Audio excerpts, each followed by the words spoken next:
Olá, minha gente, começamos agora aqui na tela da TV Floresta, HD, High Definition, alta definição do SBT no Canal 12 na TV Floresta para você nesta segunda, mais uma edição do nosso TJ Regional da Tarde. Vamos agora aos assuntos de hoje.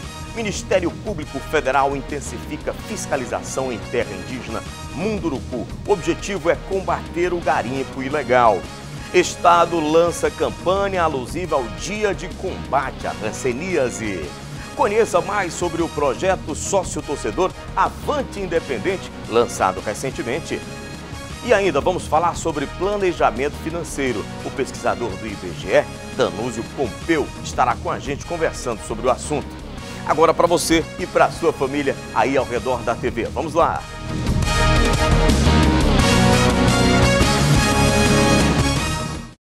Segunda-feira, dia 5 de fevereiro de 2018, obrigado pelo carinho da sua companhia, da sua audiência. Vamos começando agora já com o nosso primeiro assunto, indo direto com o Ibis Felipe Lins, direto de Altamira, falar sobre uma campanha lançada pelo Estado, alusiva ao Dia de Combate à Hanseníase. Com o título de uma das doenças mais antigas da história, a hanseníase faz vítimas até hoje. Relatos datam a enfermidade desde 1350 a.C., mas foi só em 1873 que o médico norueguês Gerhard Armauer Hansen descobriu o bacilo causador da doença. Antigamente, um grande preconceito era associado aos portadores da doença. Além de sofrerem com a hanseníase, acreditava-se que o mal era fruto do pecado, da desonra e também da impureza, e que essas pessoas deveriam ser excluídas do meio social. A hanseníase afeta os nervos periféricos e diminui a sensibilidade da pele. Há vários quadros da enfermidade. 2 deles não transmitem a doença e se classificam em hanseníase indeterminada, que é a fase inicial da doença, que espontaneamente se evolui para a cura. Hanseníase tuberculoide ou paucibacilar, que é quando o sistema imunológico não consegue destruí-lo, porém também não permite que se espalhe pelo corpo. Já a hanseníase dimorfa e vircoviana oferecem risco de contágio. A hanseníase dimorfa é a forma intermediária da doença, que resulta de uma imunidade também intermediária. Há mais manchas na pele que podem atingir grandes áreas da derme, envolvendo partes da pele sadia. A hanseníase multibacilar é a manifestação mais grave e contagiosa da doença, caracterizada pela presença de 6 ou mais lesões de pele com muitos bacilos. Em 2017, foram registrados 2.351 casos aqui no Pará. Então a gente fala muito que a transmissão ela ocorre no contato prolongado, né? As pessoas que estão na mesma casa, na mesma convivência, dormindo no mesmo ambiente. Então a transmissão ocorre num contato prolongado de um doente que está na fase, vamos dizer, mais avançada da doença, sem tratamento. Iniciando o tratamento, ele deixa de transmitir e não há necessidade de separar coisa pessoal, separar lençol, separar nada. O Pará é o 4º estado do Brasil com maior incidência de hanseníase e os dados apontam uma taxa de detecção de quase 30 doentes por 100 mil habitantes. Por isso a importância do diagnóstico precoce, que é essencial para facilitar o tratamento e curar o paciente. O tratamento da hanseníase ele vai depender, como eu falei agora há pouco, que a gente tem umas formas mais brandas da doença e umas formas que a gente chama de formas mais avançadas, né? Então essa forma mais inicial da doença é tratado com a medicação própria, são 6 meses de tratamento. Geralmente ela vem um blister com 6 doses, que é tomado durante 6 meses. As formas mais avançadas da doença, o tratamento é de 1 ano, ou seja, 12 doses da medicação. É uma medicação específica para a hanseníase, ela já vem em blister, disponível nas unidades de saúde, de graça, pelo SUS, tem tratamento e tem cura.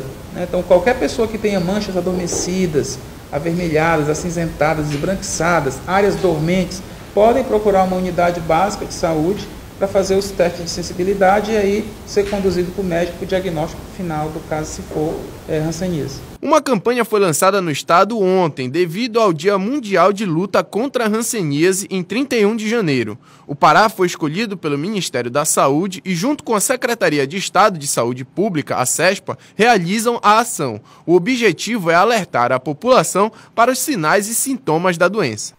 Bom, e a gente agora vai falar para você do Eletromateus, exatamente. É um local amplo para você escolher o móvel da sua sala, do quarto, da cozinha. Tudo o que você precisa com facilidade para pagar. Não poderia ser em outro lugar. É no Eletromateus, tudo para fazer você feliz.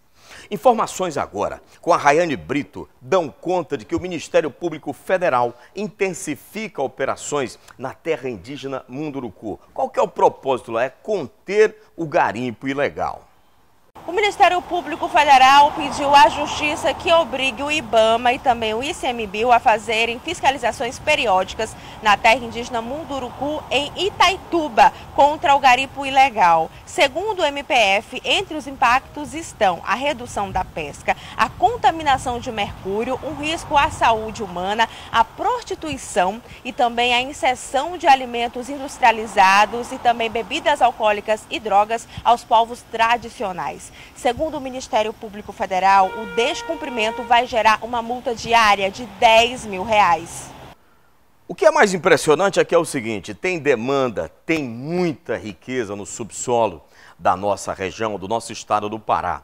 O problema é que toda essa riqueza tem servido apenas para alimentar megas investidores dos grandes grupos que detêm as concessões pela exploração. Não vamos muito longe, vamos aqui a Carajás, duplicando a sua capacidade de produção. O pequeno, ele está dando um recado, olha, nós sabemos onde tem, precisamos explorar. É claro que tem que agir conforme o que prevê a lei. E aí onde entra aquele ditado em latim, sem querer ser pedante, mas que diz que dura lex sed lex. A lei é dura, mas é a lei. Mesmo que esta lei, em muitos casos, favoreça única e exclusivamente aos interesses do capital.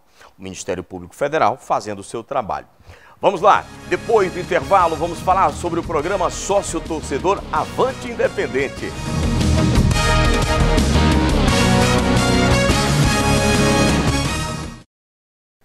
Já voltamos, senhoras e senhores, agradecendo a você pelo carinho da sua companhia, da sua audiência. Como você vê na tela, agora é hora da gente falar já, começar este bloco falando aqui do Ligeirinho Gás. Vai, solta a musiquinha! Ele é super, ele é demais, é o botijão da E para você pedir o seu gás também é muito simples, você vai mandar uma mensagem para 981653330, tem também o 3787-6000, 3787-6000. Mande uma mensagem também de WhatsApp para você concorrer a prêmios toda semana, dizendo Ligeirinho Gás é garantia de durabilidade. A gente muda de assunto agora e fala sobre o programa Sócio Torcedor Avante Independente. O Independente que ganhou do Castanhal por 1-0. De acordo com Jean Torres, o programa Sócio Torcedor Avante Independente tem como objetivo ajudar o clube financeiramente e também incentivar o Galo Elétrico com a presença da torcida ainda mais nos estádios. O programa Sócio Independente Avante Independente, programa Sócio Torcedor, veio para ajudar o clube financeiramente, para diminuir os gastos que o clube tem todos os dias e para ajudar o torcedor a ter regalias no estádio, para ter promoções, para ter prioridades em muitas programações do clube. Tem muita gente que torce pelo Galo Elétrico, mas ainda não é sócio torcedor e também não conhece o Avante Independente. Por isso, Jean explica que o programa oferece muitas vantagens e ao se tornar sócio torcedor é possível ganhar descontos, participar de promoções e ainda garantir exclusividade. O principal benefício hoje do Independente é que o sócio torcedor não paga ingresso com o mando do Independente. E fora que vai ter regalia nas camisas, em programações do clube, em eventos do clube, e o sócio torcedor vai pagar metade de muita coisa, mas o ingresso com o mando do time em casa, o sócio torcedor não paga. Lindoberto Filho, torcedor do Galo e presidente da torcida organizada Fúria do Independente, já é sócio torcedor para manifestar ainda mais apoio ao time do coração. Logo no início, quando lançaram o site, quando disponibilizaram o site para a gente acessar, eu logo entrei, fiz o meu cadastro, emiti o boleto e já paguei. E até chegar a carteirinha eu vou usar o comprovante do boleto pago para mim ter acesso à Independência do Navegantão sem pagar ingresso, porque eu já sou sócio torcedor. Empurrar, recarregar a bateria do Galo Elétrico em qualquer lugar e ainda com regalias não tem preço. Agora a gente tem calendário, Isso acho que é um projeto que já vinha de muito tempo, Mas como o time não tinha um calendário, uma programação de jogos, não tinha como fazer. Mas agora a gente tem calendário, tem jogos até o final do ano. Então é uma boa ideia, foi uma jogada muito certa da diretoria, do presidente do Independente. Então todos os sócios torcedores vão ter entrada franca e vai contribuir e ajudar o time muito mesmo. Só a vantagem da gente não ficar se preocupando com o ingresso, com o valor de ingresso, né, que é uma das questões muito levantadas no dia de jogo do Independente, já facilita muito. A gente tem entrada franca lá no estádio, sem falar nos descontos, nas camisas, que eu já vou comprar a minha com 50% de desconto, com certeza. Quando chegar, já vou ser o primeiro a comprar.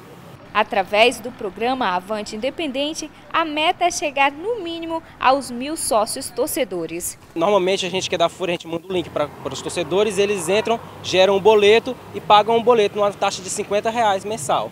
Mas quem não é da FURIA, quem não está nos grupos no WhatsApp, é só pesquisar www.sócio-torcedor-avanteindependente.com.br que já vai conseguir gerar o boleto e pagar normalmente. E lembrando, viu, o técnico Júnior Amorim falou um negócio muito interessante na rádio. Ele disse que fala para os meninos lá o seguinte: olha, eu não era craque, mas eu estava sempre correndo, eu estava sempre ali na mesma pisada. O segredo é esse, né? Mesmo que você caminhe a passos não muito acelerados, o segredo é continuar na jornada. Parabéns ao resultado do Independente. A matéria, isso aí foi uma matéria sobre o programa Sócio Torcedor, mas a matéria sobre o jogo você vai conferir logo mais na edição da noite do TJ. Bora falar aqui agora da Parafogo Extintores, minha gente. Ó, se você precisa de placas de sinalização, luminárias, se você precisa adequar o seu ambiente empresarial, a sua igreja, o salão de eventos, ao que prevê a legislação vigente e prevenir acidentes, além de garantir a segurança do seu patrimônio, da sua família, da sua empresa, tá aqui, ó, é Parafogo Extintores. Fale com o nosso amigo Joãozinho Guimarães, que ele tem a fórmula do sucesso nesse sentido para você. Falei, Parafogo Extintores na Magalhães Barata, próxima à Câmara Municipal. Depois do intervalo, nós vamos conhecer mais sobre o negócio chamado planejamento, educação financeira.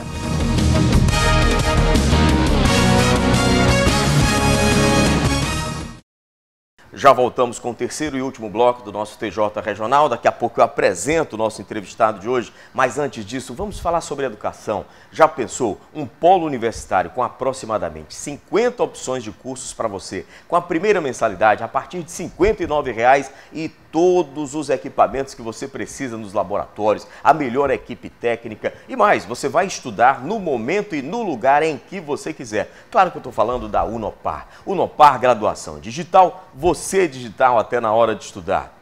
Pois bem, vamos lá. Aqui comigo está Danúzio Pompeu, pesquisador do IBGE e também um pesquisador na área do planejamento financeiro. Danúzio, seja bem-vindo, um prazer recebê-lo aqui. Boa tarde, Nilvan. A gente veio para Tucuruí em 2010, definitivamente, saindo de um luto e também aproveitando para se reconstruir na vida.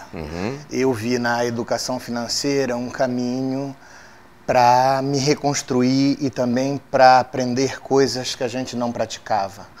Os hábitos novos, a adequação do padrão de vida, essa mudança toda fez com que a gente aprendesse coisas que permitisse a gente interagir com outras pessoas hoje e auxiliá-las para que melhorasse o gerenciamento do seu dinheiro, as finanças pessoais. Finanças pessoais é que nem roupa.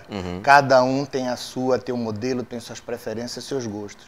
E na educação financeira é assim também.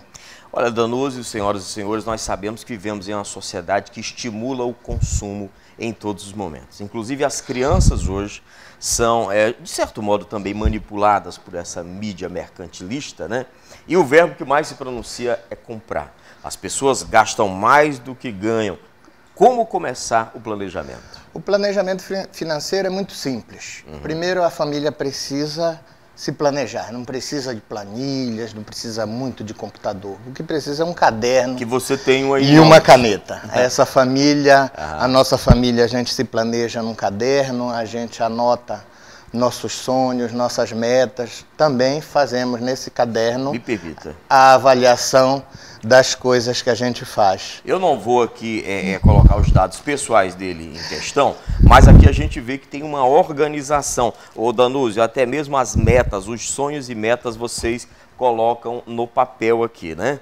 Porque essa questão de colocar no papel é a materialização do sonho. A psicologia econômica ensina que as palavras voam e os escritos permanecem. Se uma família pactua num caderno o que ela vai fazer, no momento que a família está perdendo o seu planejamento, basta que ela recorra ao caderno e verificar o que foi pactuado, porque a criança, os filhos, podem ajudar na construção do patrimônio familiar. Por exemplo, no momento que uma criança desliga uma luz que está acesa desnecessariamente, no momento que uma criança ajuda a entender que aquele gasto, naquele momento, oneraria a família pagando juros bancários altíssimos, porque, é só passar o cartão. Não, não é só passar o cartão. Precisa pagar o cartão no fim do mês. Cria-se aquela ilusão de que não tem que pagar, né? Aí a criança pensa que aquela maquininha do banco joga dinheiro de graça, mas aquela maquininha... Tem que colocar antes para poder depois sacar, né? Justamente. A renda que a gente recebe é fruto do nosso trabalho e nem sempre a renda é suficiente para cobrir o padrão de vida das famílias, né? As famílias hoje, elas têm problemas, elas não têm um consumo responsável. Consciente, né? Elas não têm um padrão de vida, às vezes, adequado à renda dela, porque no Brasil continua o mês e a renda já foi embora todinho logo no início do mês. O que é que essa família vive? Praticamente no vermelho, fazendo juros no cheque especial, juros no cartão de crédito. Esses juros pagos excessivamente é que vai fazendo com que essa família empobreça, e aí como ela não anota, como ela não controla os gastos, como ela não sabe em que gastou o dinheiro, ela vai ficando num processo de endividamento sem saber. Muito porque bem. ela não tem uns compromissos assumidos, ou seja, ela não assumiu um compromisso e contabilizou aquele compromisso. E não tem controle, né? Não tem controle. O que não tem controle, o que não está no caderno, o que não está escrito... Está disperso, está espalhado. Está espalhado, ou seja, as palavras voam. E o dinheiro também, né? Olha, eu já senti aqui que, infelizmente, em um só encontro, não vamos nem de perto exaurir, ou seja, explorar todo o assunto. O que é que a gente vai fazer? Vou combinar com o Danúzio Pompeu que hoje seja um primeiro encontro. Na semana que vem, posteriormente, ele vai estar aqui com a gente de novo. Mas para encerrar o de hoje. Então, o grande negócio para as famílias prosperarem é controle. Controle. A família precisa ter um controle, mas esse controle não pode reprimir gastos, porque no momento que se reprime, que se retira despesas com lazer, que se retira o pagamento de pequenas coisas na família, essa família vai dizer assim, vamos economizar para quê?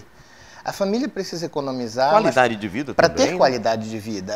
O brasileiro, em nível internacional, 95% dos brasileiros não fazem planejamento financeiro.